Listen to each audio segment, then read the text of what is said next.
Film की शुरुआत होती है पूरी दुनिया को दिखाने से, जिसके बाद अमेरिका दिखाया गया जहाँ सूरज निकल रहा था, यानी कि नॉर्मल दिन की तरह आज की भी शुरुआत हुई। और अब हम अमेरिका में रहने वाली एक फैमिली को देखते हैं। इनमें फैमिली का हेड था, उसकी वाइफ थी अमेंडा और 2 बच्चे थे। आदमी तो काफी अच्छी आदत का था, गुस्सा उससे कम आता था, लेकिन उसकी वाइफ अमेंडा काफी गुस्से वाली थी। लोगों को पसंद ना करना, सब पर शक करना, चिड़चिड़ापन उसमें बहुत ज्यादा था। दोनों हस्बैंड वाइफ ही जॉब करती थी। उनकी बेटी काफी मासूम थी, उसे सीजन देखने का बहुत शौक था, जबकि बेटा थोड़ा शरारती था। आज सुबह जैसे अमेंडा की हस्बैंड की आँख खुली तो अमेंडा का मूड आज काफी अच्छा था। वो अपने हस्बैंड को कहती है कि मेरा दिल कर रहा है हम छुट्टियां मनाने चले, इसीलिए मैंने आइलैंड पर हमारे लिए एक घर बुक किया है। अब उसका हस्बैंड मना नहीं कर सकता था, मान जाता है। ये सब तैयार हुई और कुछ ही देर के बाद आइलैंड पर जाने के लिए निकल पड़ी। ये गाड़ी में बैठी इंजॉय कर रही थी, काफी खुश थी। फिर कुछ घंटों का सफर करने के बाद उस घर में पहुंच जाते हैं जो अमेंडा ने बुक किया था। घर काफी शानदार था, सबको बहुत पसंद आता है। बच्चे पूल में नहाने लगी, उसका हस्बैंड सामान रखने में मसरूफ हो गया, जबकि अमेंडा मार्केट चली जाती है जरूरत खाने पीने का सामान लेने के लिए। वो बहुत खुश थी। सारा सामान खरीदने के बाद जब गाड़ी में सामान रख रही थी तो वहाँ एक और आदमी को देखती है जो खाने पीने का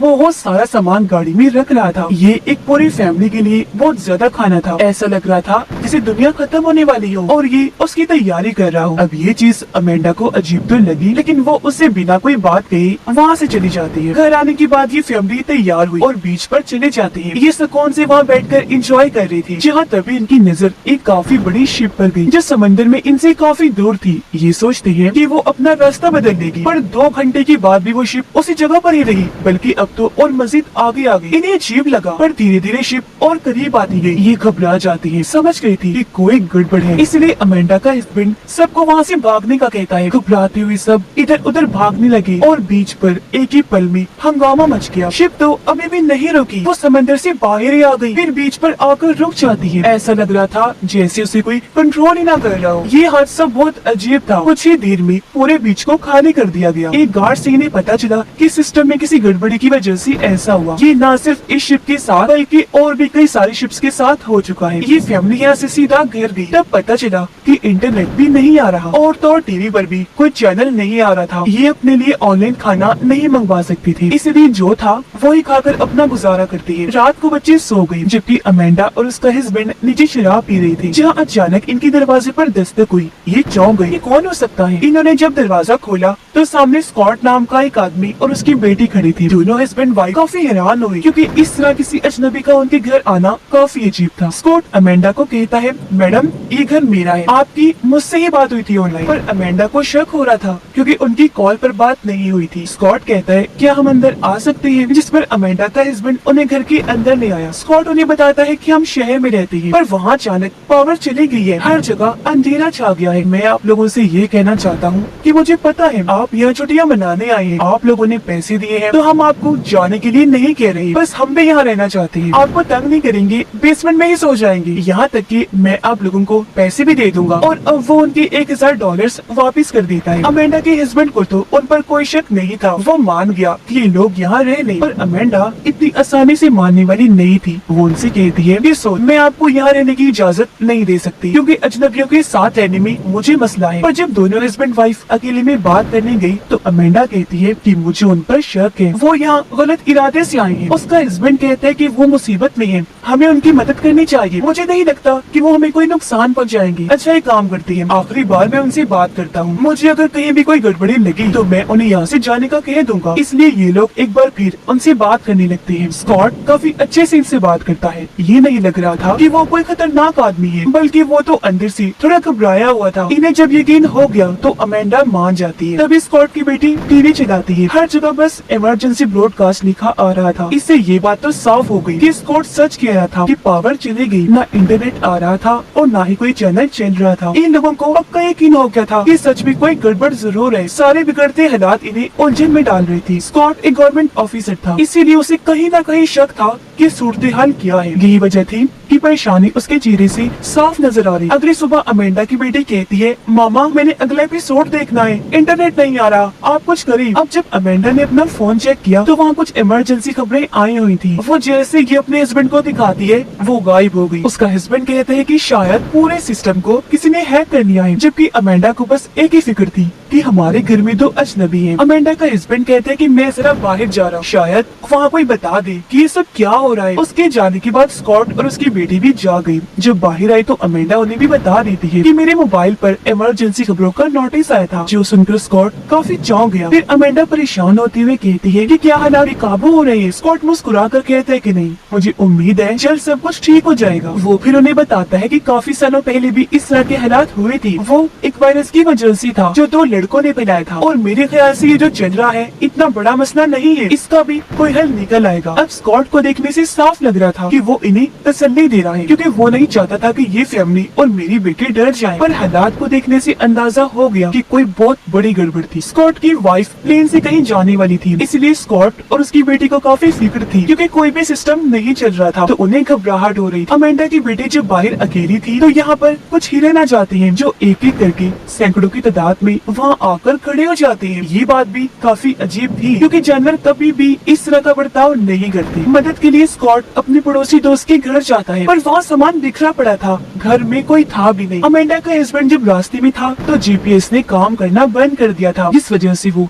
रास्ता भटक गया। अचानक उसकी गाड़ी के पास एक घबराई हुई औरत आई, जो रोते हुए मदद मांगने लगती है कि मैं 2 दिन से घर का रास्ता भटक चुकी हूँ, मुझे किसी को कॉल करनी है, मेरी मदद कर दो प्लीज। लेकिन वो इतना घबराई हुई थी कि अमेंडा का हस्बैंड भी परेशान हो जाता है, बिना उसकी कोई मदद किए वहाँ से निकल जाता है। थोड़ा आगे चलने पर उसे प्लेन की आवाज आई। इसने जब पीछे मुड़कर देखा तो बिल्कुल पीछे प्लेन वहाँ लाल रंग की कोई चीज गिरा रहा था। अमेंडा का हस्बैंड घबरा गया, गाड़ी भगाने लगा, पर जब प्लेन पास आया तो पता चला कि वो लाल रंग की चीज दरअसल लाल पेपर्स थी, जिस पर फारसी जुबान में कुछ लिखा हुआ था। स्कॉट को पता था कि मेरे दोस्त के पास सैटेलाइट सिग्नल्स वाला फोन है, इसीलिए वो अंदर जाकर उस फोन को ले लेता है, इस उम्मीद के साथ कि शायद ये काम कर जाए। अमेंडा के बच्चे इस सबसे अनजान जंगल में चले जाते हैं। उन्हें वहाँ एक कैबिन मिला, जिसके अंदर ये दोनों चले गए, पर यहाँ कोई भी नहीं था। अमेंडा की बेटी ने अपने भाई को हिरन वाली बात बताई, लेकिन उसे यकीन नहीं हुआ। उल्टा वो उसे डराने के लिए डरावनी कहानी सुनाने लगता है, जिसके बाद भी वहाँ से निकल आई। स्कॉट उधर सैटेलाइट फोन चलाने की कोशिश कर रहा था, पर वो भी काम नहीं कर रहा था, क्योंकि कुछ देर पहले हमें आसमान में दिखाया गया कि अमेरिका की सैटेलाइट ने अपना रुख बदल लिया है। तो यही वजह है कि स्कॉट का सैटेलाइट फोन काम नहीं कर रहा था। जिसके बाद वो एक बीच पर आ गया, देखता है कि यहाँ एक प्लेन तबाह हुआ पड़ा है, हर तरफ लाशें ही लाशें बिखरी पड़ी थी। हिला देने वाला नजारा था, क्योंकि कोई भी जिंदा नहीं बचा था कि वहाँ जख्मी हालत में हो, बस लाशें ही थी। तभी वो देखता है कि एक और प्लेन इसी तरफ आ रहा है। स्कॉट समझ गया कि ये इधर तबाह हो जाएगा, तो जान बचाकर वो जल्दी से यहाँ से भागने लगा। प्लेन समंदर किनारे आकर तबाह हो गया। तब तक स्कॉट घर के अंदर जा चुका था, पर ये क्रैश तबाह होने की वजह से एक काफी बड़ी पानी की लहर घर से आकर टकरा जाती है, जिससे स्कॉट पूरा गीला हो गया। ये सारी सूरत हाल देखकर वो घबरा गया, क्योंकि उसे अब तक यकीन हो गया था कि हालात सच में काबू से बाहर है। घर आकर वो अपनी बेटी को नहीं बताता कि मैंने प्लेन को क्रैश होते हुए देखा, बल्कि वो ये कह देता है कि मैं पूल में गिर गया था तो कपड़े गीले हो गए। वो फिर अपनी बेटी को दूसरे कपड़े लेने भेज देता है। अमेंडा को सारे हालात बताते हुए कहता है कि सैटेलाइट फोन काम करना बंद कर गई है। ये बात काफी हैरान कौन है, क्योंकि सब कुछ बंद हो भी जाए तब भी सैटेलाइट फोन बंद नहीं होती। पर अमेंडा को उसकी बातों पर यकीन नहीं आ रहा था, इसलिए वो आखिर ये बता ही देता है कि मैंने एक प्लेन को तबाह होते हुए देखा है। बच्ची अभी भी घर से बाहर थी। अब अचानक इन्हें जोरों की आवाज सुनाई देने लगी, जो इतनी ऊंची और अजीब थी कि इन्हें कानों पर हाथ रखने पड़ती है। अमेंडा को बच्चों की टेंशन हो रही थी, इसलिए वो उन्हें ढूंढते हुए जंगल में चली जाती है। बच्चे मिल गए जिन्हें वो घर ले आई। सब लोग तो ठीक थे, पर अमेंडा का हस्बैंड अभी तक वापस नहीं आया, जिससे इनको फिक्र हो रही थी। अमेंडा का बेटा कहते हैं पता नहीं वो आवाज कैसी थी, मैंने ठीक से कान बंद नहीं किए, इसलिए अब मुझे अजीब सा महसूस हो रहा है। बच्चों को कमरे में भेजने के बाद अमेंडा स्कॉट से पूछती है कि बताओ वो चीज क्या थी जिसकी आवाज आई थी। मुझे पता है कि तुम इस बारे में जानते हो। स्कॉट कहते हैं कि ये ना कोई प्लेन की आवाज थी और ना ही बॉम्ब की। मेरे हिसाब से ये कोई आवाज की लहर वाला हथियार था। ये लोग काफी परेशान हो जाते हैं। अमेंडा कहती है मुझे अपने हस्बैंड की फिक्र हो रही है, न जाने वो कहाँ रह गई। जिसके बाद वो इन्हें बताती है कि मैंने 2 दिन पहले मार्केट में एक आदमी को देखा था। वो ढेर सारा खाना और पीने का पानी अपनी गाड़ी में रख रहा था। मेरे हिसाब से उसे पता था कि ये सब होने वाला है, इसीलिए वो पहले ही सबकी तैयारी कर रहा था। ये सुन स्कॉट बताता है कि वो मेरा दोस्त है, उसे पहले ही इन हालात का अंदाजा हो जाता है, तो इन सब से निपटने के लिए वो पहले ही तैयारी कर लेता है। तभी यहाँ अमेंडा का हस्बैंड भी आ गया, जो बहुत ज्यादा डरा हुआ था। वो इन्हें लाल कागज देते हुए बताता है कि ये एक प्लेन नीचे फेंक रहा था। अब अमेंडा के बेटे ने यहाँ लिखे गए एक लफ्ज को पहचान लिया था, क्योंकि ये लफ्ज उसने एक गेम में देखा था। उसका मतलब था अमेरिका की मोर। बाकी क्या लिखा था ये बात वो समझ नहीं पाता। अब इस बात में कोई शक भी नहीं था कि अमेरिका को खत्म करने के लिए यहाँ पर किसी ने हमला कर दिया था। किसने किया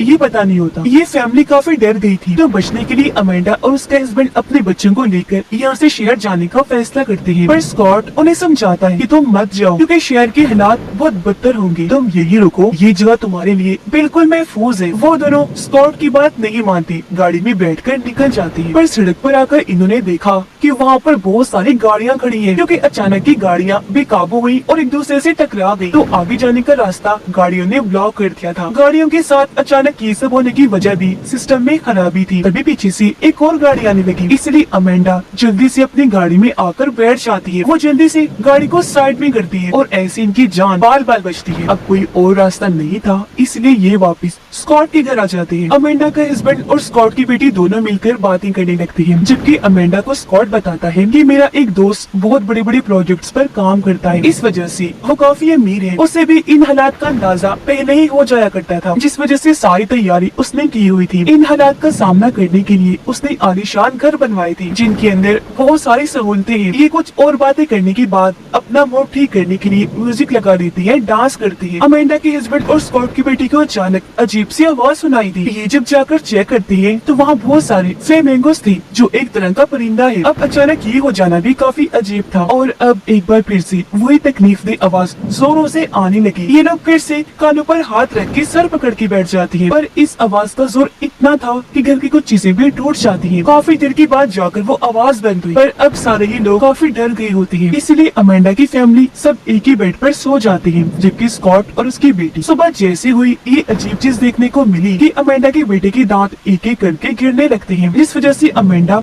और उसके हस्बैंड काफी घबरा गई। समझ ही नहीं आ रही थी कि आखिर यहाँ चल क्या रहा है। अब तो हदें ही पार हो रही थी। उनकी समझ से बाहर था कि अब हम क्या करें। मदद के लिए किसी को फोन भी नहीं कर सकते। स्कॉट अमेंडा को कहता है कि वो आदमी जिसे तुमने ढेर सारा सामान खरीदते हुए देखा था, यानी मेरा दोस्त, वो यहाँ पास ही में रहता है। मुझे यकीन है कि उसके पास बहुत सारा सामान है, तो उसके पास हमें कोई दवाई मिल सकती है जो हम तुम्हारे बेटे को दे देंगे। इसलिए अब अमेंडा के बेटे को लेकर उसकी डैड और स्कॉट उस दोस्त के घर जाते हैं। जब ये वहाँ पहुँची तो उसका दोस्त घर के अंदर था, उसके हाथ में गन थी। वो कहता है कि गाड़ी कुछ दूरी पर खड़ी कर दो, हम फिर बात करते हैं। स्कॉट उसकी इस बर्ताव पर हैरान था, क्योंकि दोनों पहले दोस्त हुआ करते थे, पर अब उसका दोस्त पूरी तरह से बदल गया था। ऐसा लग रहा था इसे जिंदा रहने के लिए इंसानों के बीच जंग शुरू हो गई हो। स्कॉट उससे मदद मांगता है। अमेंडा का हस्बैंड उससे बताने लगा कि मेरे बेटे के साथ अजीब हो रहा है, वो उल्टियाँ कर रहा है, साथ ही उसकी दांत भी झड़ रही है, इसमें आप कुछ कर दीजिए प्लीज। जिस पर स्कॉट का दोस्त कहते हैं कि दांत गिरना कोई बड़ी बात नहीं है, ये और भी कई सारे लोगों के साथ हो चुका है। तेज आवाज जो बार बार सुनाई देती है वो सीधा दिमाग पर असर करती है, उसकी वजह से हुआ होगा। तो इस सिलसिले में मैं आप लोगों की कोई मदद नहीं कर सकता, अब जाओ यहाँ से। स्कॉट को काफी हैरत हुई।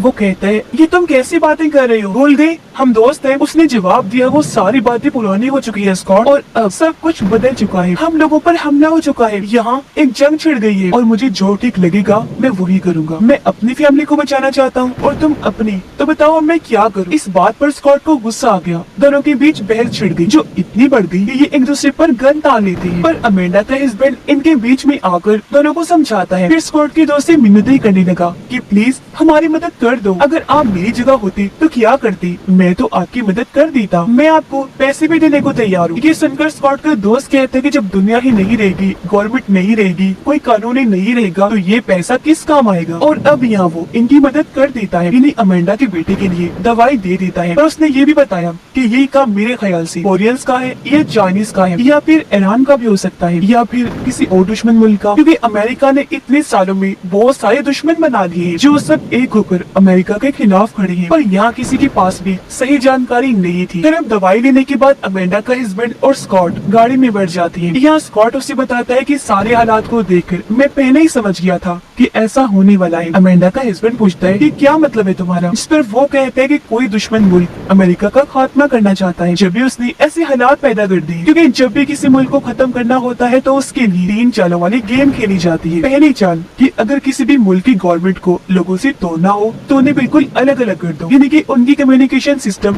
हर तरह के राब्ता करने वाले जरियों को खत्म कर दो। जिससे कि हमारे मुल्क में इंटरनेट चला गया, चैनल्स बंद हो गई है, तो एक तरह से हम अपनी गवर्नमेंट से कट ही गई है। दूसरी चाल होती है खुफिया हमले होंगे, जो भी हमने देख ही लिया। ये जो तकलीफ की जोरदार आवाज आती है ना, ये दुश्मन की तरफ से एक खुफिया अटैक ही है। इसके बारे में वो गलत जानकारियाँ देती है ताकि सभी लोग डर जाएं और वो एक दूसरे पर ही शक करने लग जाएं। हर कोई अलग अलग कहानियां बनाने लगेगा, डर अफरा तफरी का माहौल बन जाएगा, जो भी यहाँ हो चुका है। लोग अपनी हिफाजत नहीं कर सकेंगे, गर्जी का ऐसा माहौल होगा कि जिंदा रहने के लिए जंग छुट जाए। ये भी हो चुका था। कोई वजह नजर न आने पर लोग एक दूसरे पर ही शक करके आपस में दुश्मन बन जाएंगे। वो कहता है अगर ये दो चालें कामयाब रही तो तीसरी चाल खुद पर खुद काम कर जाएगी। अमेंडा का हस्बैंड पूछता है ये तीसरी चाल क्या है? तब स्कॉट बताता है कि पूरी दुनिया की जंग, क्योंकि तब गवर्नमेंट टूट गई होगी, कोई कानून नहीं होगा और काफी हद तक ये चीज भी हो चुकी थी। उधर अमेंडा की बेटी काफी देर से मिल नहीं रही थी, इसलिए अमेंडा और स्कॉट की बेटी उसे ढूंढने जाती है। वो जब जंगल वाले केबिन में थी तो इन्हें बाहर से आवाज आने लगी और अब जब स्कॉट की बेटी बाहर जाकर देखती है तो वहाँ ढेर सारे हिरन आकर खड़े हो गए थे। अमेंडा उनके सामने आकर चिल्लाने लगी, जिससे सारे हिरन वहाँ से भाग जाते हैं। अब अमेंडा का ध्यान शहर की तरफ गया, जहाँ बम धमाके हो रही थी। वहाँ पूरी तरह जंग का माहौल बन गया था, लोगों के चिल्लाने की आवाजें आ रही थी, जिसका मतलब था कि ये लोग जहाँ पर थे वो महफूज जगह थी। शहर में कानून न होने की वजह से लोगों ने एक दूसरे को मारना, लूटना और गलत काम करना शुरू कर दिए थे, क्योंकि जब गवर्नमेंट और कानून टूटता है तो यही सब होता है। जिसके बाद हम अमेंडा की बेटी को देखते हैं, जो उस घर में थी जिसका जिक्र स्कॉट ने किया भी था, यानी जो उसका अमीर दोस्त था, जो जगह इतनी महफूज थी कि वो हिफाजती बनकर की तरह काम कर रही थी। यहाँ जरूरत की हर चीज थी, जैसे यहाँ ढेर सारा खाना था, पावर थी, इंटरनेट भी इस जगह पर चल रहा था। इसके अलावा डीवीडी और कई सारी सीडीज थी, और क्योंकि उसकी पसंदीदा सीजन का आखिरी एपिसोड रह गया था, इसलिए वो वहाँ बैठकर वो देखने लग जाती है। आखिर में पता चला कि सच में बहुत सारे मुल्कों ने मिलकर अमेरिका पर हमला कर दिया था, क्योंकि वो अमेरिका को पूरी तरह मिटाना चाहते थे। और रही बात तेज आवाज हिरन के बर्ताव की, वो खुफिया हमलों की वजह से हो रहा था। और अब अमेंडा की बेटी को एक बहुत परफेक्ट जगह मिल गई थी, जहाँ ये पूरी फैमिली हमेशा आराम से रह सकती है। इसी के साथ ये फिल्म भी इधर ही खत्म हो जाती है।